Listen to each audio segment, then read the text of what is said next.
ಈ ಮನ್ಯಾಗ ಒಂದ ಹೂ ಐತತ್ ಮಾಡಿದ್ನೆ, ಹೂವಿನ ರಾಶಿನ ತುಂಬೈತಿ. ಯಾರೋ ನೀನು? ಏಕಾಏಕಿ ನಮ್ಮ ಮನೆಗೆ ಬಂದು ಈ ರೀತಿ ಮಾತನಾಡ್ತಾ ಇದೆಯಲ್ಲ, ಯಾರು ನೀನು? ರಾಮಾಯಣದಾಗ ರಾವಣ ಸೀತಾನ ಹೊತ್ಕೊಂಡು ಹೋಗಾಗ ಬಯೋಡಾಟಾ ಕೊಟ್ಟು ಹೊತ್ಕೊಂಡು ಹೋಗ್ಲಿಲ್ಲವಾ? ಅದ ರಾಮಾಯಣದಾಗ ಸೀತೆನ ಮುಟ್ಟಿದ್ದಕ್ಕೆ ಲಂಕೆ ಭಸ್ಮವಾಯ್ತು, ರಾವಣನ ಸಂಹಾರವಾಯ್ತು. ಈ ವಿಷಯ ನಿನಗೆ ಗೊತ್ತಿಲ್ಲ ಅಂತ ಕಾಣಿಸುತ್ತ? ನಾವೆಲ್ ರಾಮಾಯಣ ಓದ್ತೇವೆ. ಮತ್ತೇನು ಓದ್ತಿ? ನಮ್ದೇನಿದ್ರು ಸನ್ನಿ ಲಿಯೋನ್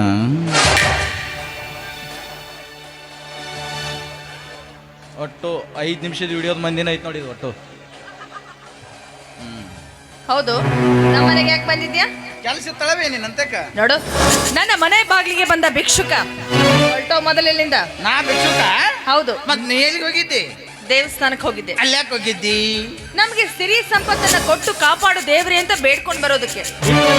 ಇಟ್ಟಿದ್ರು ಸಾಲಲ್ಲ, ನಮ್ಗೆ ಇನ್ನೂ ಸಿರಿ ಸಂಪತ್ತು ಬೇಕು. ಇಷ್ಟೊಂದು ಸಿರಿ ಸಂಪತ್ತು ತುಂಬಿ ತುಳುಕತಾ ಇದ್ರು ಆ ದೇವರ ಹತ್ತಿರ ಹೋಗಿ ಇನ್ನಷ್ಟು ಸಿರಿ ಸಂಪತ್ತು ನೀಡು ದೇವ ಎಂದು ಬೇಡಿಕೊಳ್ಳುವ ನೀನು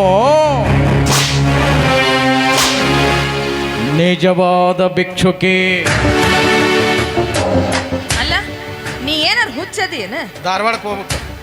ನಿನಗೆ ಅಕ್ಕ ತಂಗಿಯರ ಅದಾರ ಇಲ್ಲ? ಮನ್ಯಾಗ ಅದಾರು.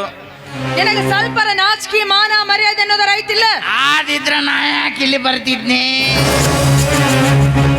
ನೋಡವಿ, ನಾ ಡೈರೆಕ್ಟ್ ವಿಷಯಕ್ಕೆ ಬಂದ್ಬಿಡ್ತೀನಿ. ಏನದು ವಿಷಯ? ಎಷ್ಟು ವರ್ಷಗಳು ಕಳೆದ್ರು ಒಂದು ಹೆಣ್ಣು ಹೆತ್ತ ಮೇಲೆ ನಿನಗೆ ಇನ್ನೊಂದು ಮಗು ಆಗಲಿಲ್ಲ. ಅದಕ್ಕೆ ಕಾರಣ ಐತಿ. ಏನಂತ ಕಾರಣ ಐತಿ? ಬತ್ತಿ ಹೋದ ಬೋರ್ನ್ಯಾಗ ನೀರು ಜಿಗಿ ಅಂದ್ರೆ ಎಲ್ಲಿಂದ ಜಿಗಿತೈತಿ? ಒಂದೇ ಒಂದು ಅವಕಾಶ ಕೊಟ್ಟು ನೋಡು. ಇನ್ನೊಂದು ಮಗು. ಬಾ, ನಾನು ಇನ್ನೂ ಬಂದ ಬಿಡ ಒಳಗ. ಬಾ, ನಾ ಒಬ್ಬನಾಗಿನ ಬಾಯಿಗೆ ಭಾಳ ಹಾರಾಡತ್ತ. ಇನ್ನೊಂದು ಮಗುವಿನ ಭಾಗ್ಯ ಕೊಡ್ತೀನಿ. ನನ್ನ ಗಂಡನ ಪಾದದ ಧೂಳಿಗೂ ಸಮನಾಗದ ಪಾಪಿ ನಮ್ಮ ಮನೆಯಲ್ಲಿ ನಿಂತು ನನಗೆ ಈ ರೀತಿ ಮಾತನಾಡ್ತೀಯ? ಕಿತ್ತೂರ ರಾಣಿ ಚೆನ್ನಮ್ಮ, ಝಾನ್ಸಿ ರಾಣಿ ಲಕ್ಷ್ಮೀಬಾಯಿ, ಒನಕೆ ಒಬ್ಬವ ಹುಟ್ಟಿದ ಪುಣ್ಯದ ನಾಡಿದು. ಎಂತ ನಾಡಿನಾಗ ನಿನ್ನಂತ ನಾಲಾಯಕ ಬದುಕೋದಕ್ಕೆ ಅರಾನಲ್ಲ, ಸಾಯೋದಕ್ಕೆ ಸಿದ್ಧನಾಗು.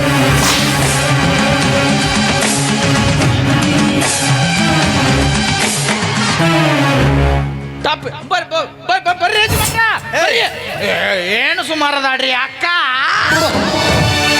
ಪಾರ್ವತಿ, ಅಕ್ಕ ನಿನಗೊಮ್ಮೆ. ಪಾರ್ವತಿ, ಏನೇ ಇದು? ನಿನ್ ಕೈಲಿ ಪಿಸ್ತೂಲು ಅಲ್ಲ ಕಣೆ. ಮನೆಗೆ ಬಂದ ಅತಿಥಿಗಳಿಗೆ ಅನ್ನ ನೀರು ಕೊಟ್ಟು ಸತ್ಕರಿಸುವ ಸಂಸ್ಕಾರವಂತ ಸದ್ಗೃಹಿಣಿಯ ಕೈಯಲ್ಲಿ ಪಿಸ್ತೂಲು. ಏನ್ ಅನ್ನ ನೀರ ಕೊಡ್ತಾಡ್ರಿ? ಮನ್ಯಾಗ ಯಾರು ಇಲ್ಲ. ಇದು ಸಮಯದಾಗ ಸರಸ ಆಡೋನ್ ಬಾ, ಇಲ್ಲಿಕಂದ್ರೆ ನೀನು ಗುಂಡಿಟ್ಟು ಬಾ.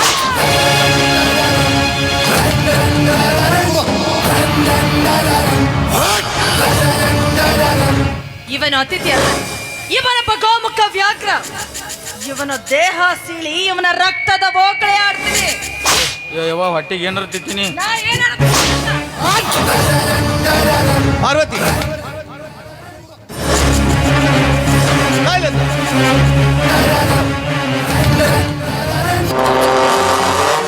ಪಾರ್ವತಿ, ಬಾಗಿಲು ತೆರೆದ ಮನೆಗಳಿಗೆ ನಾಯಿ ನುಗ್ಗೋದು, ಬೇಲಿಲ್ಲದ ಹೊಲಕ್ಕೆ ಹಸುಗಳು ಹೋಗೋದು, ಭರಣಿಯೊಳಗಿನ ಬೆಣ್ಣೆಯನ್ನ ಬೆಕ್ಕು ಕದ್ದು ತಿನ್ನೋದು ಸಹಜ. ಆದ್ರೆ ಈ ಜಮೀನ್ದಾರ್ ಸೂರಪ್ಪನ ಭದ್ರಕೋಟೆಗೆ ಸದ್ದಿಲ್ಲದೆ ಕಾಲಿಟ್ಟಿದೆಯಲ್ಲ, ಮೆಚ್ಚಿದೆ ಮೆಚ್ಚಿದೆ. ನಿನ್ ಮೆಚ್ಚಲೇಬೇಕು ಮಿಸ್ಟರ್ ಜಮೀನ್ದಾರ್ ಸೂರಪ್ಪನ. ಅದಕ್ಕಿಂತ ಮುಂಚಿತವಾಗಿ ನಾನು ನಿಮ್ಮನ್ನ ಮೆಚ್ಚಬೇಕು. ಮನೆಗೆ ಬಂದ ಶತ್ರುವಿನ ಅತಿಥಿ ತರ ಸತ್ಕಾರ ಮಾಡುವ ನಿಮ್ಮನ್ನು ಚಪ್ಪಾಳೆ ತಟ್ಟಿ ನಿಮ್ಮನ್ನ ಸ್ವಾಗತಿಸಬೇಕು. ಹೇಳಿ. 12ನೇ ಶತಮಾನದ ಅವತಾರ ಪುರುಷ ಅಣ್ಣ ಬಸವಣ್ಣ ಏನು ಹೇಳಿದ್ದಾರೆ ಗೊತ್ತಾ? ಮಾಡಿ ಮಾಡಿ ಕೆಟ್ಟರೋ ಮನವಿಲ್ಲದೆ, ನೀಡಿ ನೀಡಿ ಕೆಟ್ಟರೋ ನಿಜವಿಲ್ಲದೆ, ಮಾಡುವ ನೀಡುವ ನಿಜಗುಣ ಉಳ್ಳೆಡೆ, ಕೂಡಿಕೊಂಬೆ ನಮ್ಮ ಕೂಡಲ ಸಂಗಮ ದೇವ ಅಂತ. ನೋಡು, ಕೆಲಸ ಇಲ್ಲದೆ ಹೋದ್ರೆ ಕೈ ಖಾಲಿ ಇದ್ದಾಗ ಮನುಷ್ಯನ ತಲೆ ತಿರುಗೋದು ಸಹಜ. ನಿಮ್ಗೆ ದುಡ್ಡಿನ ಸಹಾಯ ಬೇಕಿದ್ರೆ ಹೇಳು. ನಾನು ಕೊಡ್ತೀನಿ, ಏನಾದರೂ ಬಿಸ್ನೆಸ್ ಮಾಡು, ಇಲ್ಲ ಯಾವುದಾದ್ರೂ ಉದ್ಯೋಗ ಮಾಡ್ತೀನಿ ಅಂತಂದ್ರೆ ನನ್ನ ಕಾಲೇಜಿನಲ್ಲಿ ನಿನ್ನ ಅರ್ಹತೆಗೆ ತಕ್ಕಂಥ ಒಂದು ಕೆಲಸ ಕೊಡಿಸ್ತೀನಿ, ಕೆಲಸ ಮಾಡು. ಅದು ಬೇಡ, ನಾನು ರೈತ ಆಗ್ತೀನಿ, ಉತ್ತಿ ಬಿತ್ತಿ ಬೆಳಿತೀನಿ ಅಂದರೆ ನಾಳೆನೇ ಒಂದು 10 ಎಕರೆ ಜಮೀನು ನಿನ್ಗೆ ಕೊಡ್ತೀನಿ, ರೈತ. ಆದರೆ ಇದೆಲ್ಲ ಆಗೋದಕ್ಕಿಂತ ಮೊದಲು ನೀನು ಮಾಡ್ತಾ ಇದ್ದೀಯಲ್ಲ ಈ ನೀತಿ ಕೆಲಸನ ಬಿಟ್ಟು ಬಿಡಬೇಕು. ಮಿಸ್ಟರ್ ಜಮೀನ್ದಾರ್, ನೀನು ನೀಡುವ ಆಸ್ತಿ ಅಂತಸ್ತು ಹಣದ ಭಿಕ್ಷೆಗೆ ಕೈವಡ್ಡಿ ನಾನಿನ್ನ ಮನೆ ಹೊಸ್ತಿಲ ತುಳಿದು ಬರಲಿಲ್ಲ. ಬದಲಾಗಿ ಮುಖ್ಯವಾದ ವಿಷಯ ಹೇಳಕ್ ಬಂದೀನಿ. ನಿನ್ನ ಮಗಳಾದ ಶ್ರಾವಣಿ, ನಾನು ಯಾವತ್ತು ಹೆಣ್ಣು ಹಣ್ಣು ಮಣ್ಣು ಈ 3 ಹಿಂದೆ ಹೋದವನಲ್ಲ. ಇದು 3 ನನ್ನ ಹಿಂದೆ ತಾನಾಗಿಯೇ ಬರಬೇಕು. ಅದಕ್ಕೋಸ್ಕರ ನಿನ್ನ ಮಗಳನ್ನು ಹೊತ್ಕೊಂಡು ಹೊಕ್ಕಿನಿ ಅಂತ ಹೇಳಕ್ ಬಂದೇನೆ. ಬಡ್ಡಿ ಮಗನೇ, ಏನೋ ಹುಡುಗ ಬುದ್ಧಿ ಅಂತ ತಿದ್ಕೊಳ್ಳೋದಕ್ಕೆ ಒಂದು ಅವಕಾಶ ಕೊಟ್ಟಿದ್ದೆ, ನನ್ನ ತಪ್ಪಾಗೋಯ್ತು. ಇದರಲ್ಲಿರೋ ಒಂದೇ ಒಂದು ಬುಲೆಟಿಂದ ನಿನ್ನ ಸುಟ್ಟು ಹಾಕ್ಬಿಡ್ತೀನಿ, ನಿನ್ನ ಹುಟ್ಟಿಲ್ಲ ಅನ್ನಿಸ್ತೀನಿ. ನನ್ನ ತಪ್ಪನ್ನ ನಾನು ತಿದ್ಕೋತೀನಿ. ನೆನೆಸ್ಕೊಳ್ಳಲೇ ನಿನ್ನ ಮನೆ ದೇವ್ರನ್ನ.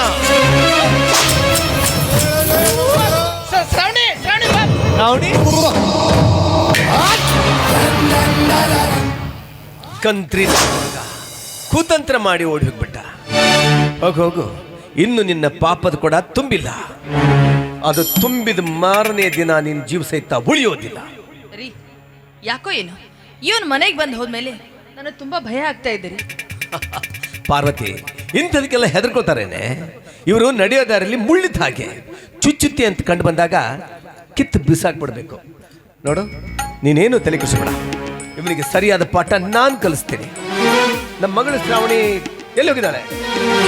ಬೆಳಗಿನ ಜಾಗಕ್ಕೆ ಹೋಗಿದ್ದಾಳೆ, ಆಗ್ಲೇ ಬರಬೇಕಾಗಿತ್ತು. ಅಗೋ ಬಂದ್ ನೋಡಿ. ಈಗಲೇ ನಡೆದ ಘಟನೆಯನ್ನ ಶ್ರಾವಣಿ ಮುಂದೆ ಹೇಳ್ಕೊಡುದು. ಸರಿ.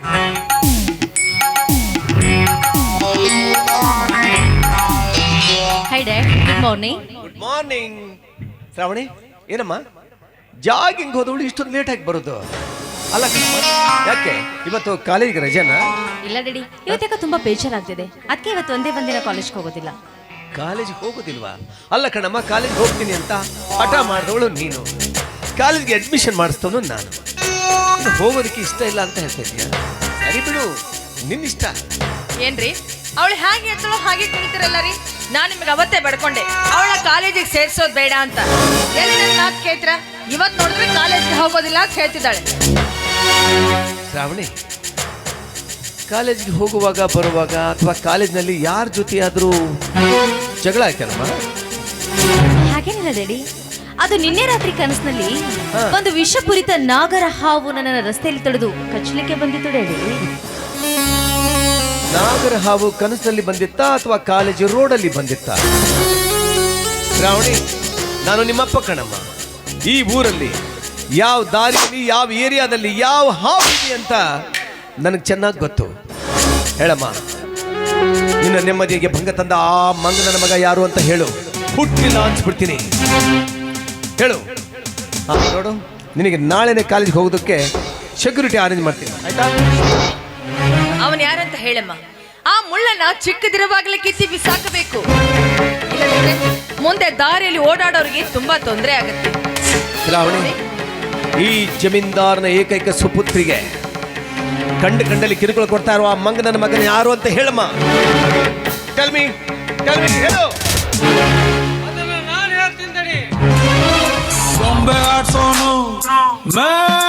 ನಾನು ಹೇಳ್ತೀನಿ.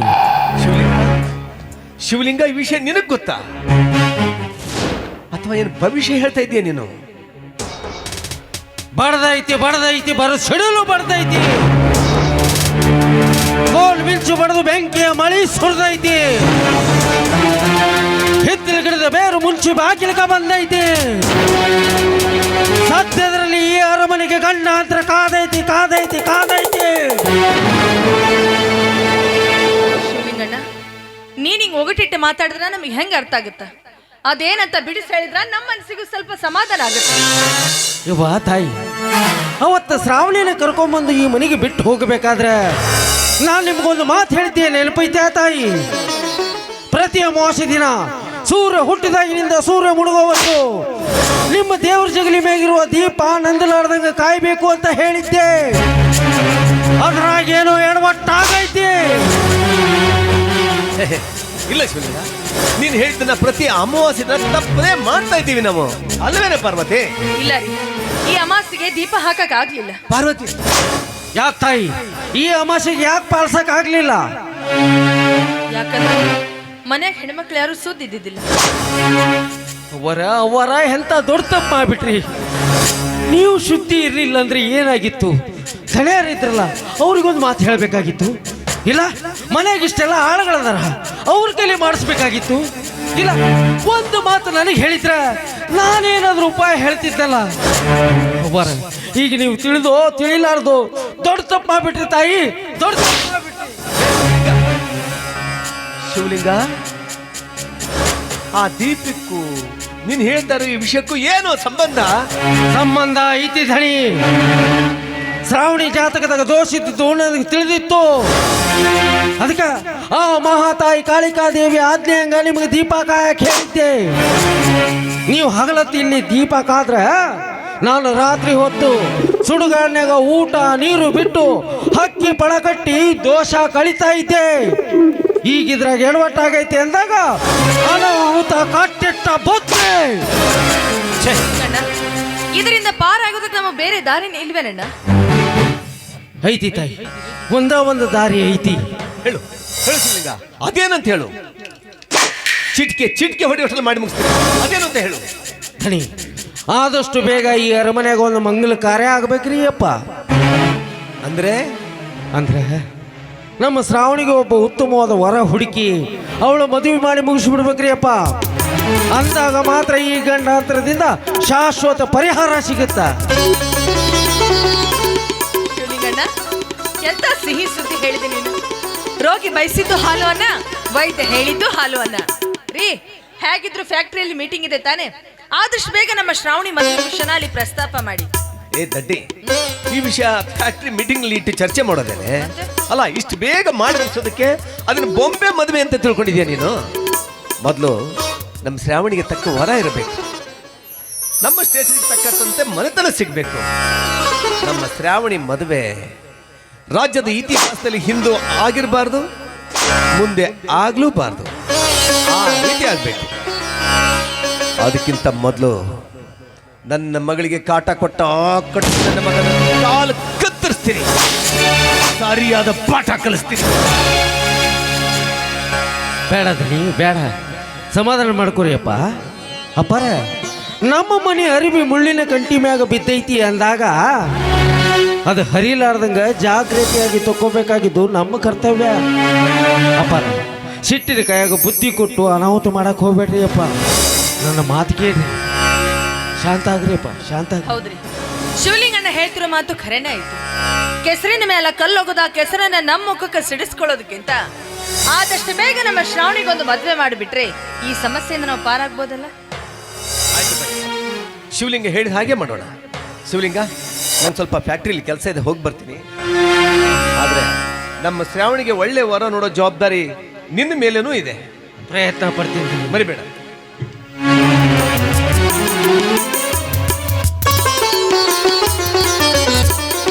ಶಿವಲಿಂಗಣ್ಣ, ಅವರೇ ಎಂತ ಸಿಹಿ ಸುದ್ದಿ ಹೇಳಿ, ಇವತ್ತಿಲ್ಲೇ ಊಟ ಮಾಡ್ಕೊಂಡು ಹೋಗು.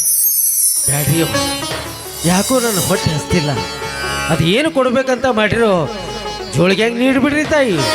ಹೊಟ್ಟೆ ಹಸ್ದಾಗ ಆ ನಮ್ಮಪ್ಪ ಗವಿಸಿದ್ದಪ್ಪಗೆ ನೈವೇದ್ಯ ಹಿಡಿದು ಪ್ರಸಾದ ಅಂತ ಸ್ವೀಕಾರ ಮಾಡ್ತೀನಿ. ಶ್ರಾವಣಿ, ತೆಗೆದುಕೊಂಬ. ಶಿವಲಿಂಗಣ್ಣ, ನನ್ನ ಮಗಳಿಗೆ ಒಳ್ಳೆ ವರ ಹುಡ್ಕೋ ಜವಾಬ್ದಾರಿ ನಿನ್ನ ತಲೆ ಮೇಲೂ ಐತೆ. ಪ್ರಯತ್ನ ಪಡ್ತೀನಿ ತಾಯಿ. ಯವ್ವ, ನಾನು ಇಷ್ಟೊತ್ತಕ ಹೇಳಿರೋ ಮಾತು ತಿರಸ್ಕಾರ ಮಾಡಕ್ ಹೋಗ್ಬೇಡ್ರಿ ತಾಯಿ. ಆದಷ್ಟು ಬೇಗ ನಮ್ಮ ಶ್ರಾವಣಿಯ ಮದುವೆ ಆಗಿಬಿಡ್ಬೇಕ್ರಿ ಯವ್ವ. ಅದು ಬೇಗನೆ ಆಗುವಂಗ ನೋಡ್ಕೊಳ್ಳೋ ಜವಾಬ್ದಾರಿ ನಿಮ್ಗೆ ಕೊಡೈತಿ ತಾಯಿ. ನನ್ನ ಮಗಳ ಮದುವೆ ಮಾಡಬೇಕು, ನನ್ನ ಮಗಳ ತಲೆ ಮೇಲೆ 4 ಅಕ್ಷತೆ ಕಾಳು ಹಾಕ್ಬೇಕೆನ್ನೋ ಆಸೆ ನನಗೂ ಇದೆ. ನೋಡು, ನನ್ನ ಮಗಳಿಗೆ ಒಳ್ಳೇದಾಗತ್ತಂದ್ರ ನೀ ಎಂತ ಕೆಲಸ ಹೇಳಿದ್ರು ನಾವು ಮಾಡ್ತೀವಿ ಆಯ್ತು. ಸಂತೋಷ ತಾಯಿ, ಸಂತೋಷ. ಯೋರಿ ಮನಸ ಬಿಟ್ಟಿರಲಾರದಂತೆ ಕಾಣೆ ಕನಿವಣ್ಣ ನೀಡಬೇಕಂತ ಕಾಣೆ. ಅವರ ನನಗೆ ಅಪ್ಪಣೆ ಕೊಡ್ರಿ ಅವ. ಶ್ರಾವಣಿ, ನಾನಿನ್ ಹೋಗ್ಬರ್ಲ ಅವ?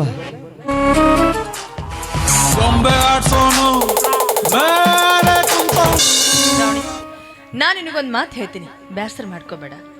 ಹೂವಿರುವಲ್ಲಿ ದುಂಬಿಗಳು ಬರೋದು ಸಹಜ. ಮುಳ್ಳು ಬೇಲಿ ಮ್ಯಾಲ ಸೀರಿ ಬಿದ್ರು, ಸೀರಿ ಮ್ಯಾಲ ಮುಳ್ಳ ಬಿದ್ರು ಹರಿಯೋದು ಸೀರಿನ ಮಗಳ. ಹೆಣ್ಣಿನ ಜೀವನ ಅಂದ್ರ ಮುಳ್ಳು ಬೇಲಿ ಇದ್ದಂಗ. ನೋಡು, ನಿನ್ನ ತಂದೆ ತಾಯಿಗಳ ಮಾನ ಮರ್ಯಾದೆ ಕಾಪಾಡೋ ಜವಾಬ್ದಾರಿ ನಿನ್ನ ಕೈಯಲ್ಲೇ ಇದೆ. ನಾನು ಈ ರೀತಿ ಮಾತಾಡಿದೆ ಅಂತ ಮನಸ್ಸಿಗೆ ಬೇಸರ ಮಾಡ್ಕೋಬೇಡ.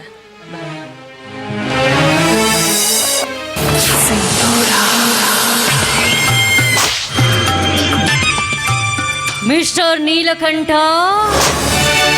ಶಾಂತಿ ತವರಾದ ಈ ನಿನ್ನ ತವರು ಮನೆಯಲ್ಲಿ ಅಶಾಂತಿಯನ್ನ ಎಬ್ಬಿಸ್ಲಿಕ್ಕೆ ಕಾರಣೀಕರ್ತನಾಗಿರುವ ನಿನ್ನನ್ನ ನಾನು ಯಾವತ್ತೂ ಸುಮ್ಮನೆ ಬಿಡೋದಿಲ್ಲ. ಹೆಣ್ಣು ಬಲಿದ್ರೆ ನಾರಿ, ಬಂದರೆ ಮುಂದಿದ್ದಾದ್ರೆ ಮಹಾಮಾರಿ. ಇನ್ ಮುಂದೆ ನಾನು ನಿನಗೆ ಕೊಡ್ತಾರ ಪ್ರತಿ ಒಂದು ಕಷ್ಟವನ್ನ ಹೆಚ್ಚೆಗೆ ಅನುಭವಿಸ್ಲಿಕ್ಕೆ ಸಿದ್ಧನಾಗಿರು. ಒಂದು ಹೆಣ್ಣಿಗೆ ತಲೆ ತಗ್ಸಿ ತಾಳಿ ಕಟ್ಟಿಸ್ಕೊಳ್ಳೋದು ಗೊತ್ತು, ಪ್ರಸಂಗ ಬಿದ್ರೆ ಅದೇ ತಲೆ ಎತ್ತಿ ತಲೆ ತೆಗಿಯೋದು ಚೆನ್ನಾಗ್ ಗೊತ್ತು.